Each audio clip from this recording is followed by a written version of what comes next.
Потребата од регулација на водните услуги, услугите за управување со отпад, водење чекор со најновите технологии, постојана транспарентност и комуникација со своите корисници се само мал дел од прашањата кои постојано се исправени пред јавните комунални претпријатија. Заради размена на искуства помеѓу колегите од комуналниот сектор и неопходноста од постојани инвестиции во знаењето и усовршувањето на човечките капацитети, Атком ја организира 11-та поред дводневна меѓународна конференција. Јавните претпријатија и учесниците кои што ги има 250 на број на ова меѓународна конференција, да се запознаеме со услугите кои што ги нудат и партнерите, но и исто така експертите, да она што ќе го кажат во делот на самата тема комуналните услуги во паметните градови, да се запознаеме со нови технологии, нови начини на работа, нови принципи, односно онаму каде што треба да се движиме, она што е интересот на комуналните претпријатија. Имплементацијата на законите за заштита на животната средина во голема мера е под ингеренција на локалната самоуправа и комуналниот сектор.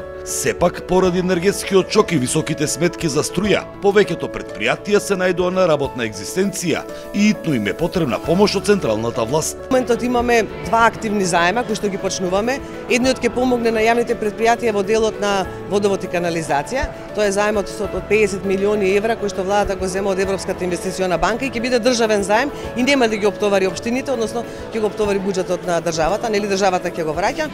А вториот е заемот од Европска банка за обнова и развој кој што ќе помогне во делот на управување со отпад. Концептот на паметен град или смарт сити не подразбира само инсталирање и ставање во функција на информатичко-комуникацијска технологија, туку тоа е процес во кој се вклучуваат многу заинтересирани страни. На бизнес процесите кои што ќе бидат дизајнирани на тој начин што ќе обезбедат намалување на трошоците, поевтини услуги за граѓаните, зачувување на ресурсите и обезбедување на крајот на денот поквалитетни услуги за крајните корисници, а тоа се граѓаните и бизнес секторот. Во рамки на конференцијата беше организирана и техничка изложба на апаратура и опрема наменета за работа на комуналниот сектор.